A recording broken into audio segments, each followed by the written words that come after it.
All right, so in this video, I'm going to be covering what is a good life. But at the end of the day, we cannot answer that question that simply just by giving like a role model. Okay, this is the life you have to live, or this is the person you have to imitate to live the good life.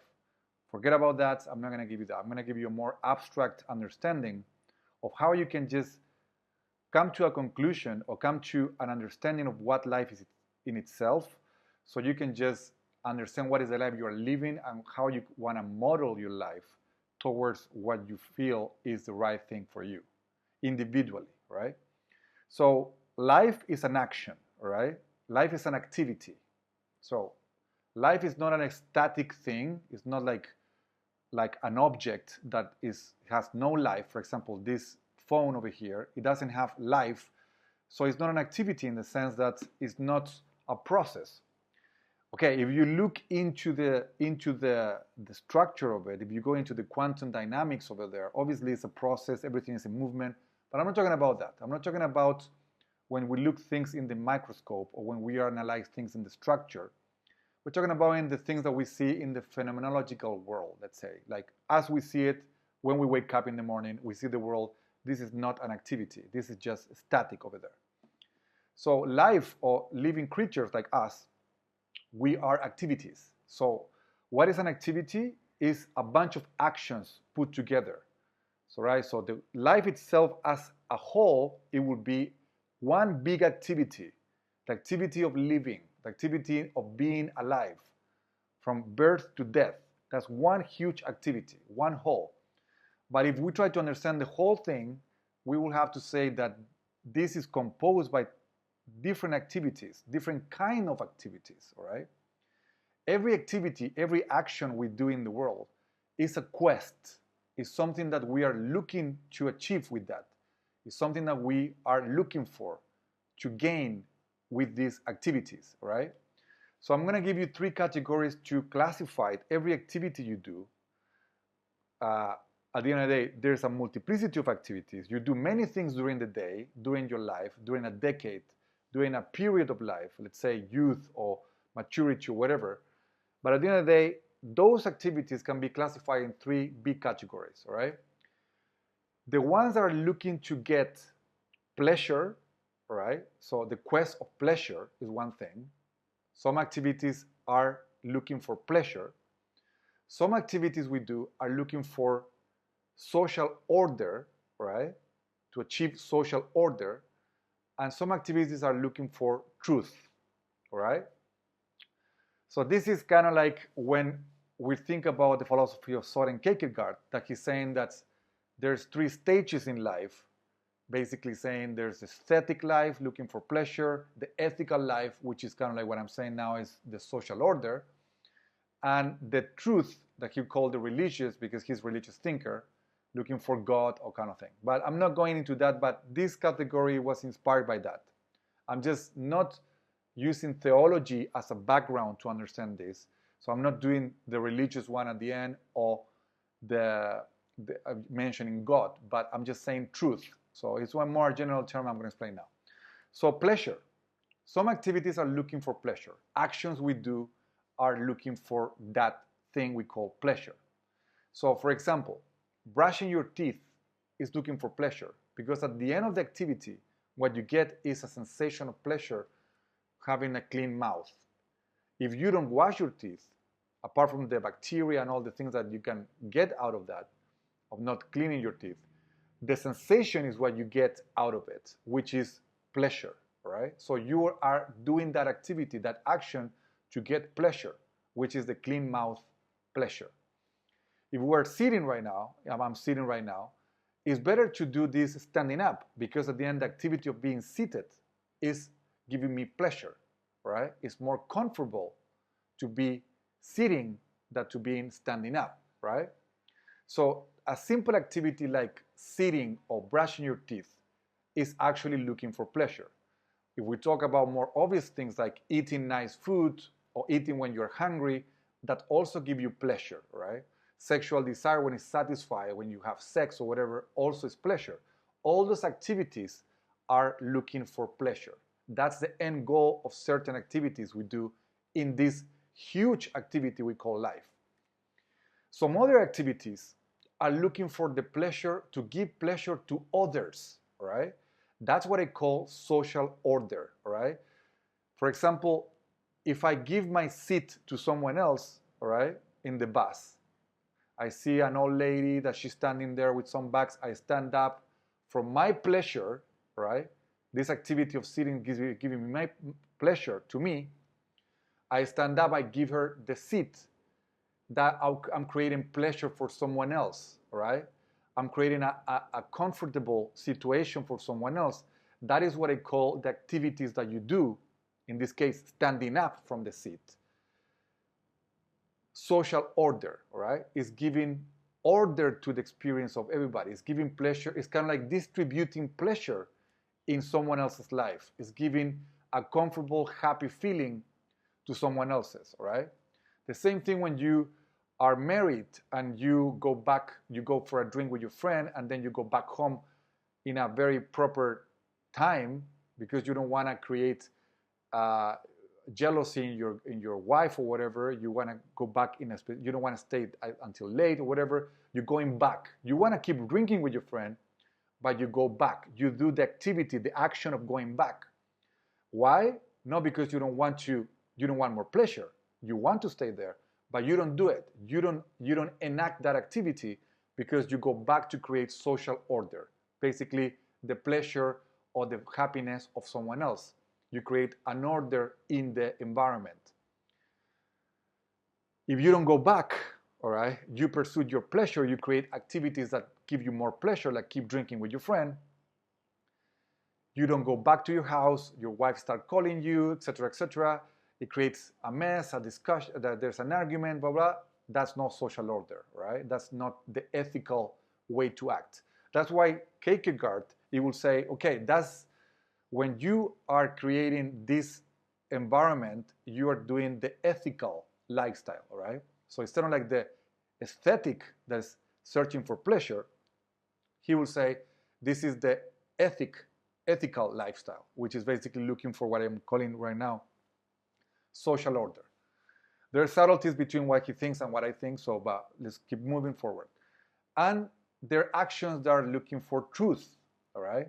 Truth is something like that's the scientist does when he's looking in the microscope. He's not giving pleasure unless he discovers something, all right? It might give you some certain pleasure if you discover something, but you don't know when you discover something. So the action of just doing the research, reading a book, writing an essay, maybe even making these videos, is just look for truth, in the sense that it's not social order, because some truth are going to create social disorder, right?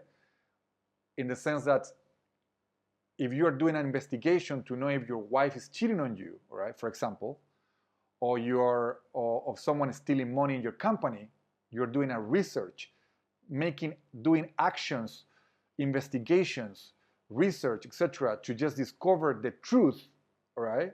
Maybe that truth is going to create social chaos. It's going to you're going to end up firing people. People is going to cry. People is going to lose their job. Blah blah. Desperation is going to come. That's not social order, right? It's not happiness or pleasure for someone else's or for the environment. So that is going to be action that are looking for truth, and truth doesn't necessarily create pleasure or social order, right?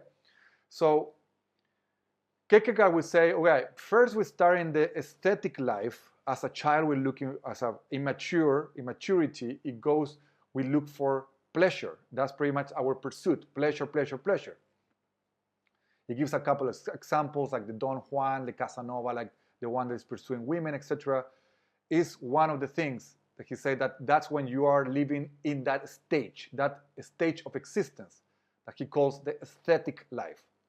What I'm calling here the pleasure pursuit, obviously the same thing, the aesthetic life. What I'm calling here the social order pursuit is what he calls the ethical life, right? But he's dividing this into stages in life. When you move from one to the next one, pretty much you cannot come back. And then you move to the truth, or in his case, the religious, that is looking for the most unconditional being, pretty much God in his sense because he's religious. I'm not religious in that sense, so I'm not going to say that. I'm just going to say truth. Is another stage. So you move from the aesthetic, hopefully, to the ethical, and then hopefully to the religious in his Christian philosophy. But what I say is that these are not fixed categories, all right? For him, there are fixed categories. These are different lifestyles. There is a dialectic. So basically, you move from out of the aesthetic of the pleasure pursuit by negating it into the ethical. And then you negate this one to move into the religious. Where I'm not a dialectical thinker. I don't think in this way. I don't think that's the dynamic to think the process of this huge activity that I call life. I think we move back and forth even during an hour between these different stages or these different pursuits. So within one day, you can have a very pleasurable day, looking just for pleasure, eating like an animal, having sex with your girlfriend, looking for this, relaxing in a nice couch, whatever, watching movies, feeding yourself with pure pleasure. And the next day, you can have a very social order-oriented day, kind of like working hard, delivering things for a group, helping other people, blah, blah, etc. And some other ones, you can just try to find something, find truth, reading, doing research, investigations, trying to create more awareness of truth in your life. So at the end of the day, some days are going to be filled with pleasure, or maybe a 50-50, maybe a 70-30, doesn't really matter. So life itself, at the end, is going to be a combination of these three, all right? So your life as a whole is not stages like in Kierkegaard philosophy. What I say is that we move around back and forth between all of this.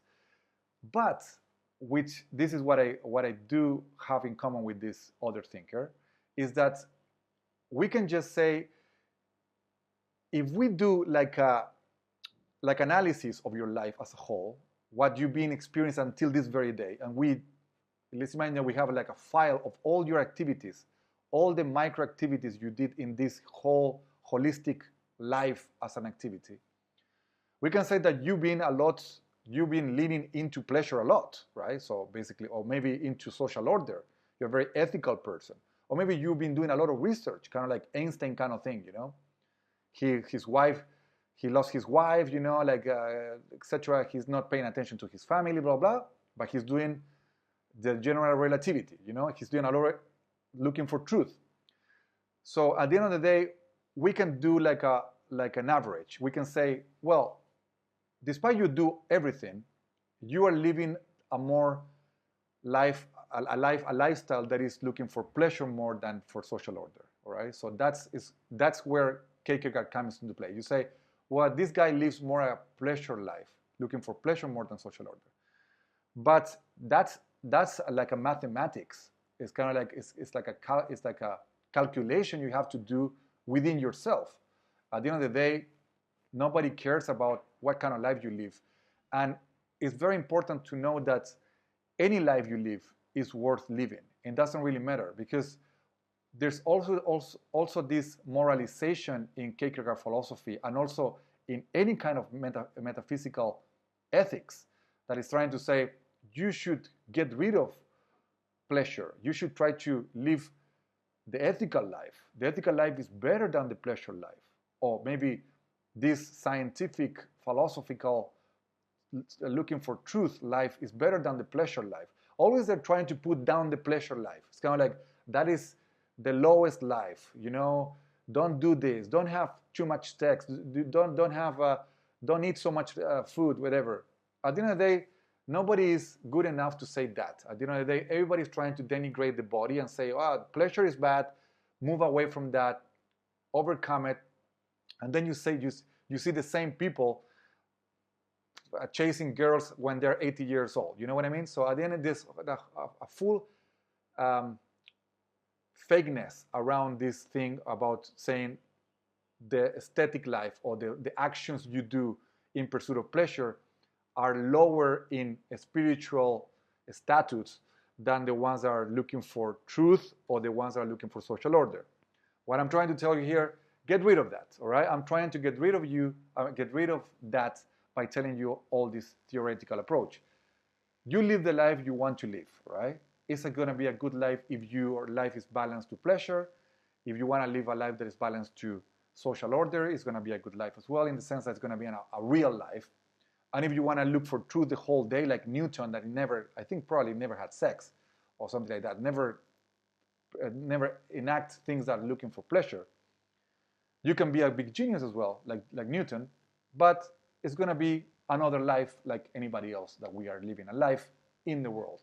So it's up to you what kind of life you want to live. You want to, in this big activity of life that is divided in these micro activities, you want many of these activities to pursue pleasure, go ahead. If you want many of these activities to pursue social order, go ahead. If you want many of these to pursue truth, go ahead. It's up to you. You're free to live the life you want to live.